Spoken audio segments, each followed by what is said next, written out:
The world was still dark, most people were asleep. But not Cassius Clay, soon to be Muhammad Ali. He was already out on the road. Long before the sun thought about rising, Ali was running. His feet pounded the pavement, his breath plumed in the cold morning air. This was not a casual jog. This was a statement. It was a promise to himself. He would be the greatest. And greatness started here, in the lonely quiet of the early morning. This ritual was the bedrock of his legendary career, a testament to a will that refused to be broken or outworked. Why did he run so early? Why the punishing miles? It was about more than just physical fitness. It was about building an unbreakable mind. Ali often ran in heavy work boots, not sleek running shoes. He wanted the extra challenge. He said, "The fight is won or lost far away from witnesses, behind the lines, in the gym, and out there on the road long before I dance under those lights." He understood that the real battles were fought within himself. Each painful step was a victory over weakness. Each pre-dawn run fortified his spirit for the wars to come inside the ring. The sheer volume of his road work was astounding. He would run for miles and miles every single day. There were no off days for his legs. Rain did not stop him. Snow did not stop him. Exhaustion was just a feeling to be pushed through. He believed that champions were made when no one was watching. His dedication to road work was obsessive. It built the incredible stamina that allowed him to dance for 15 rounds. It gave him the endurance to outlast powerful opponents. It was the unseen foundation of his famous rope-a-dope strategy, tiring out foes while he absorbed punishment. This relentless dedication began long before he was a household name. It started when he was a young boy in Louisville, Kentucky. He knew, even then, that talent alone was not enough. He had to work harder than everyone else. These early morning runs were not just training, they were a form of meditation. They were a declaration of intent. They showed the world, and more importantly himself, that he was willing to pay the price for his dreams. This deep-seated discipline was the engine driving the man who would float like a butterfly and sting like a bee, forever changing the sport of boxing. Muhammad Ali needed a sanctuary, a place to build himself. He found it in Deer Lake, Pennsylvania. He bought a piece of land there in 1972. He called it Fighter's Heaven. It was far from the city's bright lights and distractions. The camp was rustic, almost primitive. It had simple log cabins. There was a small gym, a mosque for his prayers. This was no luxury resort. It was a place for hard work. It was a place where a champion could be forged in quiet focus, surrounded by nature and the ghosts of boxing's past he so admired. Why choose such a secluded, rugged spot? Ali knew what he needed. He needed to escape the circus that often surrounded him. He needed to find peace to prepare for war. Deer Lake offered him that isolation. Here he could dedicate every ounce of his being to his craft. The simplicity of the camp mirrored the raw, old-school training methods he embraced. There were no fancy machines, no complex technologies, just pure, unadulterated effort. The mountain air, the trees, the stillness, it all contributed to an environment where focus could flourish and resilience could be built brick by painstaking brick. The atmosphere at Deer Lake was unique. Ali made it his own. He had large boulders brought to the camp. He painted the names of boxing legends on them. Jack Johnson, Joe Louis, Rocky Marciano, Sugar Ray Robinson. These were his heroes, his inspirations. Seeing their names every day reminded him of the heights he aimed for. It fueled his ambition. The camp was not just a training facility, it was a spiritual home. It was a place where he could connect with the history of his sport and draw strength from the champions who came before him, constantly reminding himself of the legacy he was building. The rawness of Deer Lake stood in stark contrast to the sophisticated, charismatic persona Ali presented to the world, but this contrast was deliberate. The intense, stripped-down training environment was essential. It kept him grounded. It reminded him of the fundamentals. It was here, amidst the quiet Pennsylvania hills, that Ali honed his skills, built his incredible stamina, and sharpened the mental toughness that would define his reign as the greatest.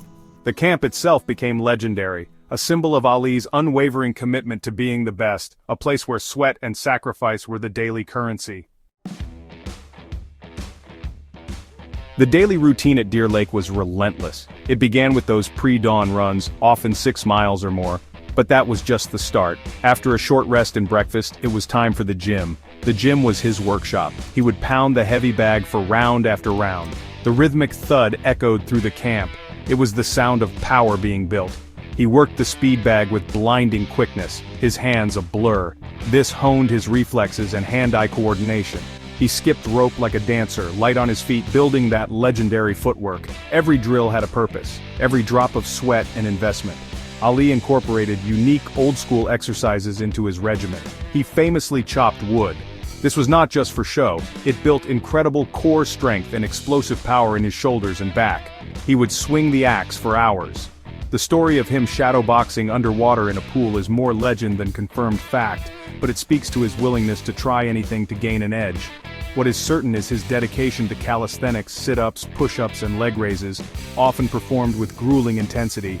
He pushed his body to its absolute limits, relying on tried-and-true methods that demanded grit and resilience. Sparring sessions at Deer Lake were legendary for their intensity. They were not light workouts, they were battles. Ali pushed his sparring partners to their limits. He demanded they come at him hard. He needed to feel the pressure. He needed to simulate real fight conditions. Future champions like Larry Holmes were among those who traded leather with Ali in that rustic gym. These sessions were crucial for honing his defensive skills, his timing and his ability to think under fire. He wasn't just practicing, he was perfecting his art, sharpening his sword for the real contest. Angelo Dundee, Ali's brilliant trainer, played a crucial role in orchestrating these sessions. Dundee understood Ali like no one else. He knew how to push him, he knew how to motivate him. He would tailor the training to prepare Ali for specific opponents. If Ali was facing a hard hitter, the sparring would focus on defense and absorbing punishment. If he was facing a fast fighter, the emphasis would be on speed and footwork. It was a constant process of learning, adapting, and refining. The brutal old-school grind at Deer Lake, guided by Dundee's wisdom, was where Muhammad Ali truly became the greatest. Section 4. The Power of Belief, Ali's Mental Arsenal. Muhammad Ali was a master of the mind, not just the body. His famous affirmations were a key part of his training. "I am the greatest," he would declare, long before he was universally recognized as such. "I am the prettiest, I am the fastest, I am the best." These were not mere boasts or empty words. For Ali, they were powerful tools. He repeated them relentlessly. He said them until he believed them with every fiber of his being.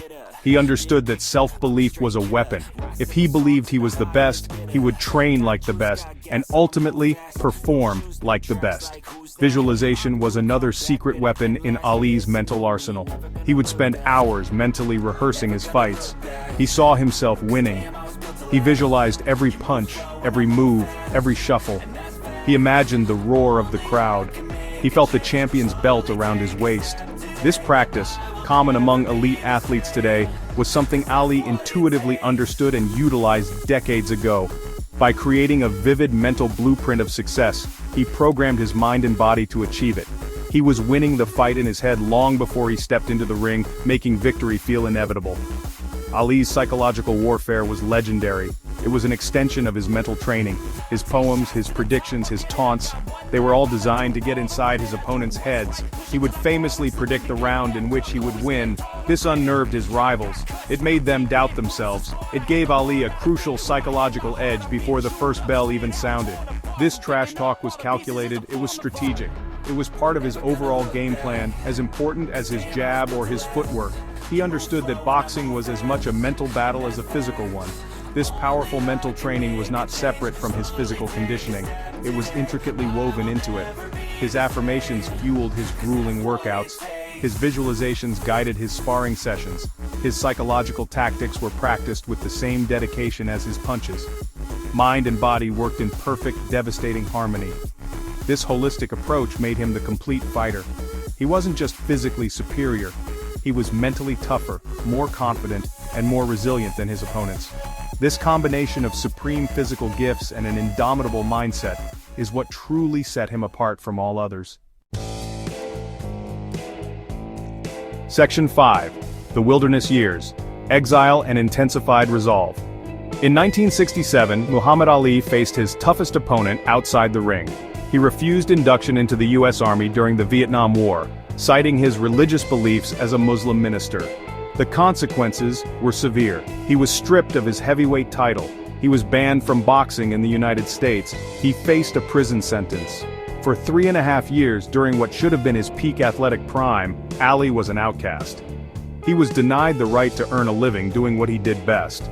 This period became known as his wilderness years, a time of profound challenge and uncertainty. Despite being barred from professional competition, Ali never stopped training. He couldn't fight, but he could prepare. He ran his miles, he hit the bag, he maintained his physical condition with an iron will. This period tested his resolve like never before. Many athletes would have crumbled, their careers ruined, but Ali's inner drive was too strong. He used the time to travel, to speak at colleges, and to deepen his understanding of his faith and his role in the civil rights movement. The fire for boxing still burned brightly within him, fueling his solitary workouts with a quiet intensity. The psychological toll of the exile was immense. He faced public scorn, financial hardship, and the frustration of being unable to compete. Yet Ali turned this adversity into fuel. The injustice of his situation, the feeling of being wronged, only hardened his determination. He became hungrier, more focused. He promised he would return. He promised he would reclaim what was taken from him. The exile did not break him, it made him more formidable. It added layers of resilience and a deeper sense of purpose to his already formidable character. He was fighting a different kind of fight, a fight for his principles and his right to return. When Muhammad Ali finally returned to the ring in 1970, he was a changed fighter. Some of the youthful speed and reflexes were perhaps slightly diminished by the layoff. But he was smarter, more cunning. He had developed a new level of toughness, an ability to absorb punishment and keep coming. The exile had forced him to rely even more on his intelligence, his heart, and his incredible will to win. The fighter who emerged from those wilderness years was steeled by adversity, ready to reclaim his throne and embark on the most legendary chapter of his career, proving that his spirit was truly unbreakable. Section 6. The Unmatched Legacy: Why Ali's Discipline Endures. Muhammad Ali's work ethic was truly extraordinary. It went far beyond his natural athletic gifts. He understood that talent could only take you so far. The rest was sweat, pain, and relentless dedication. From the pre-dawn runs in heavy boots to the brutal sparring sessions at Deer Lake, Ali pushed himself to the absolute brink. He embraced the grind. He found strength in the struggle. It was this unwavering commitment to the hardest parts of training that separated him from his peers and cemented his status as the greatest. He didn't just talk the talk, he walked the walk, day in and day out.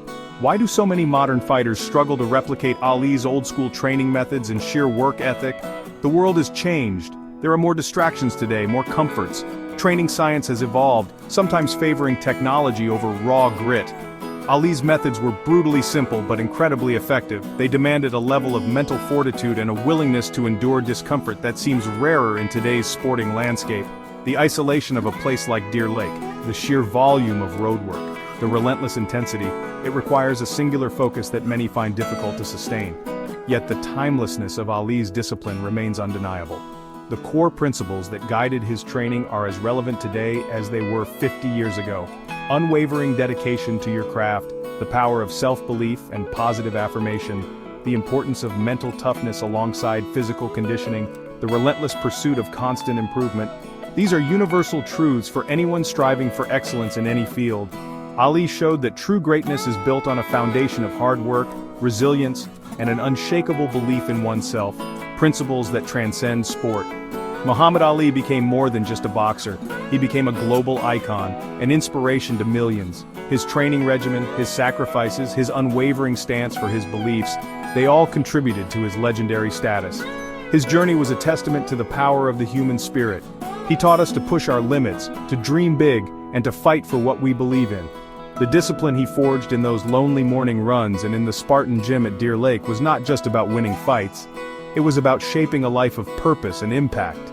That is why the greatest still inspires us today.